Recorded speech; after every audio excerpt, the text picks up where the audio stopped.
డబ్బు, అనారోగ్యం, ఉద్యోగం, వ్యాపారం, అప్పులతో బాధపడుతున్నారా? మీకోసమే launch your future program. Present మనతో పాటు ఉన్నారు లైఫ్ కోచ్ వసుధార గారు. నమస్తే మ్యామ్. నమస్తే అండి.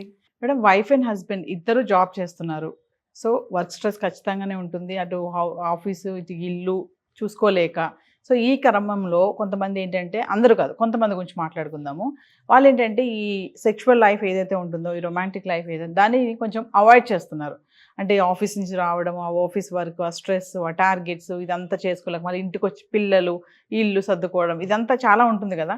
సో దానికి ఏం చేస్తారంటే వీళ్ళు పోస్ట్పోన్ చేసుకుని వీక్లీ వన్స్ మనం కనెక్ట్ అవుదాం, డైలీ కష్టం అనే ఒక ధోరణిలోకి వచ్చేస్తున్నారు. అంటే ఇది ఇలాగే క్రమేపా నడిస్తే వాళ్ళ యొక్క రిలేషన్ అనేది, మ్యారీడ్ రిలేషన్ అనేది దెబ్బతినే ఛాన్సెస్ ఉంటాయా? ఖచ్చితంగా ఉంటాయండి. రిలేషన్షిప్ దెబ్బతినేటే ఛాన్సెస్ ఉన్నాయా అంటే ఉన్నాయి. ఎందుకనండి, ఒక వైఫ్ అండ్ హస్బెండ్ రిలేషన్షిప్కి పిల్లర్స్ ఇంటిమసీ, దాంట్లో చాలా ఇంపార్టెంట్ది intimacy. Emotional intimacy, physical intimacy రెండు ఇంపార్టెంట్. అండర్స్టాండింగ్, కమ్యూనికేషన్ అలాంటివి ఎంత ఇంపార్టెంటో ఇంటిమసీ కూడా అంతే ఇంపార్టెంట్ ముఖ్యంగా. ఇంకొకటి ఏంటంటే, ఈ ఇంటిమసీ అనేది కనెక్ట్ అవ్వడం అనేది మెన్ విషయంలో డిఫరెంట్, విమెన్ విషయంలో డిఫరెంట్. ఓకే, మెన్ విషయంలో ఎలా ఉంటుంది అని అంటే, ఫిజికల్గా కనెక్ట్ అవుతే వాళ్ళు ఎమోషనల్గా ఆ బాండ్ డెవలప్ చేసుకుంటారు. విమెన్ విషయంలో కంప్లీట్లీ ఆపోజిట్.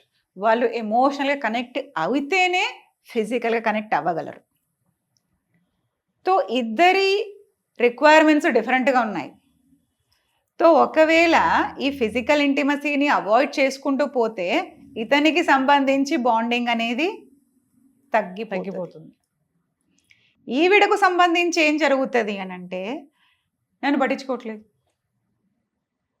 నేను ఎంత చేసినా ఏం లేదు. ఎందుకంటే ఈవిడకు సంబంధించి ఆ ఫిజికల్ ఇంటిమసీ ఏమిటి? ఒక ఇంటెన్స్ ఎమోషనల్ ఎక్స్ప్రెషన్, ప్రేమను వ్యక్తపరిచే ఒక ఇంటెన్స్ ఎమోషన్ ఆవిడకు సంబంధించేది. ఇతనికి కనెక్షన్, అతనికి ఆమె అది చాలా ప్రేమను వ్యక్తపరచడం అనమాట. సో ఆ ప్రేమను వ్యక్తపరచడం అనేది అది లేకపోతే ఆ అమ్మాయి ఏమనుకుంటుంది, నన్ను పట్టించుకోవట్లేదు, ఈ రిలేషన్షిప్లో ఏమీ లేదు. ఇతను కూడా తెలియకుండానే ఫిజికల్గా డిస్కనెక్ట్ అవుతూ ఉంటే ఎమోషనల్ డిస్కనెక్షన్ పెరుగుతుందనమాట. ఎమోషనల్ డిస్కనెక్షన్ పెరిగితే ఆబ్వియస్లీ మళ్ళీ గొడవలు.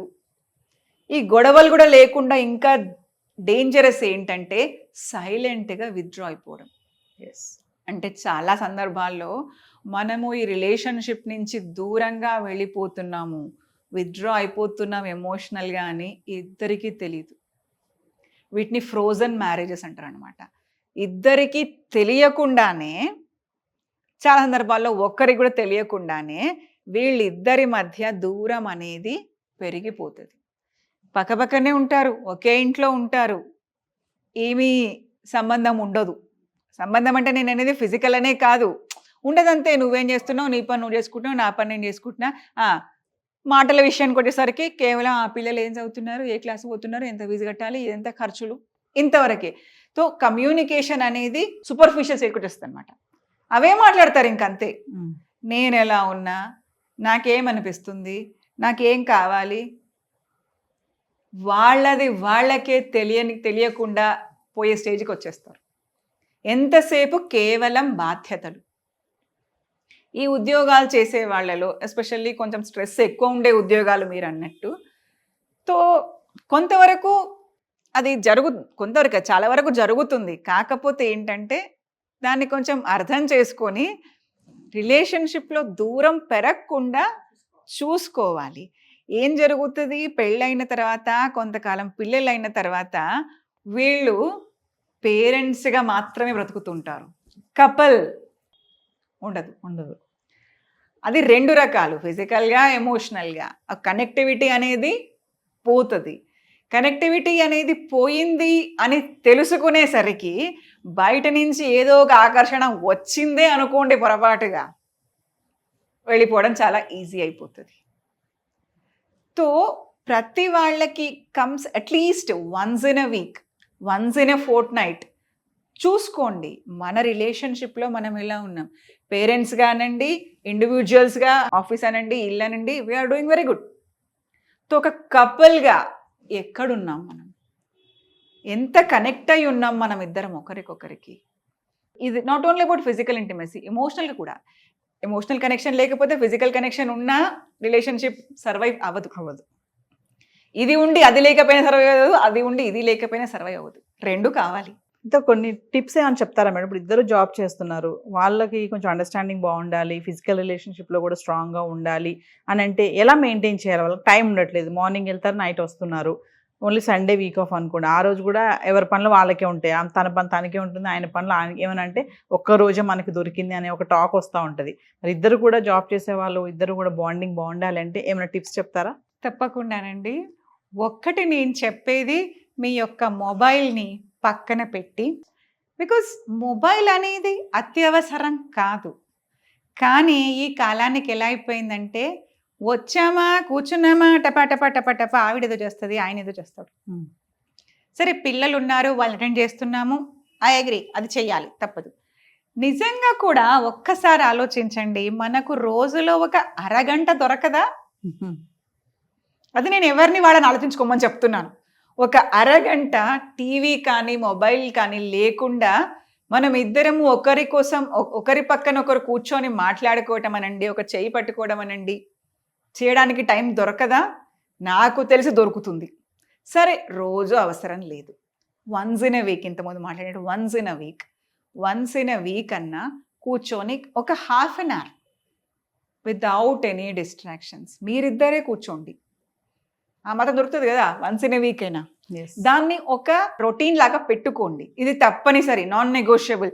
ఈ హాఫ్ అన్ అవర్ ఇక్కడ ఇచ్చి తీరాల్సిందే. ఎట్లయితే మనం టైంకి తింటున్నాము, వేరే పనులను చేస్తున్నాం, అట్నే ఇది కూడా వన్స్ ఇన్ ఎ వీక్ చేయాలి. కూర్చోండి, ఫోన్లు పక్కన పెట్టండి, టీవీలు పక్కన పెట్టండి, మీరిద్దరికే కూర్చోండి.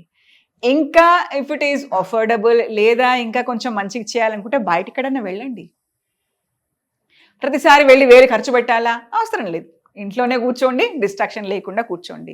సో అప్పుడు కూర్చొని కపుల్గా నువ్వెలా ఉన్నావు, ఏం ఫీల్ అవుతున్నావు, ఏం జరుగుతుంది, నేను ఇలా ఉన్నాను, నాకు ఇలా అనిపించింది, నాకు ఈ సందర్భంలో నువ్వు నా పక్కన ఉంటే బాగుండు అనిపించింది, ఐ మిస్ యూ అని చెప్తాం కదా. ఐ మిస్ యూ వెనక ఏంటి? ఐ రియల్లీ మిస్డ్, ఇక్కడ నువ్వు ఉంటే బాగుండు అనేది నాకు అనిపించింది. ఎందుకమ్మా, ఎలాగమ్మా తెలియదు నాకు, I just wanted you to be with me, అంతవరకే నాకు అనిపించింది. సో నీకు ఎలా అనిపిస్తుంది, ఏం చేద్దాం మనము? నేను నీకు కోపం తెప్పించిన సందర్భాలే కానీ, నీకు నొప్పి అనిపించిన సందర్భాలు ఏమైనా కానీ నా వల్ల ఏమైనా ఉన్నాయా? సో నీ వల్ల నాకు ఇవి ఉన్నాయి. ఇద్దరు ఒకరికొకరు, అతను ఆమెని ఎవరైనా, నువ్వు ఇలా చేసావు, అలా చేస్తే బాగుండేది, ఏదైనా ఆర్గ్యుమెంట్లోకి వెళ్ళకుండా నువ్వు నా దగ్గర నుంచి ఎలాంటి సపోర్ట్ ఎక్స్పెక్ట్ చేస్తున్నావు. ఎప్పుడైతే కమ్యూనికేషన్ మైండ్ నుంచి కాకుండా హార్ట్ టు హార్ట్ కమ్యూనికేషన్ ఉంటుందో, ఆ వల్నరబిలిటీ, ఆ సేఫ్టీ దొరుకుతుందో ఒకరి పట్ల ఒకరికి. నేను ఈ అమ్మాయికి చెప్పగలను, తిను ఇలా చేసింది నాకు నొప్పి అనిపించింది, నేను నా హస్బెండ్కి చెప్పగలను, అతను అలా చేయటం వల్ల నాకు బాధ వేసింది అనే ఒక సేఫ్టీ ఒకరికొకరు మెయింటైన్ చేసుకోగలిగితే, ఇది కమ్యూనికేషన్ వల్లనే వస్తుందండి, దేని వల్ల రాదు, కమ్యూనికేషన్ వల్లనే వస్తుంది. So once in a week ఆ హాఫ్ అన్ అవర్ మీకోసం పెట్టుకొని చక్కగా మీరు మాట్లాడుకోండి. మీకు ఏది అవసరం, ఏది మీకు నొప్పి అనిపించింది, ఏది మీకు సంతోషం అనిపించింది, ఎలా మీరు అప్రిషియేషన్, మీ వైఫ్ లేదా మీ హస్బెండ్ మీకోసం ఏదో చేశారు, నువ్వు అలా చేసావు, I felt happy, thank you. Appreciation అనేది చాలా అవసరం అండి. వాళ్ళు చేసి మీకు నచ్చిన వాటికి మీరు అప్రిషియేట్ చెప్పండి. మీకు నొప్పి అనిపించిన వాటికి, ఇలా చేసావు నాకు కొంచెం బాధ వేసింది, ఇలా చేస్తే బాగుండేది, ఒకరికొకరు మాట్లాడుకోండి. అదే చాలా పెద్ద మార్పు తీసుకొస్తుంది. నేను చెప్పినట్టు వారానికి ఒకసారి ఒక 3 months ట్రై చేయండి, you will feel the difference. మళ్ళీ వచ్చి వాళ్ళే కామెంట్స్ పెడతారు. Thank you ma'am.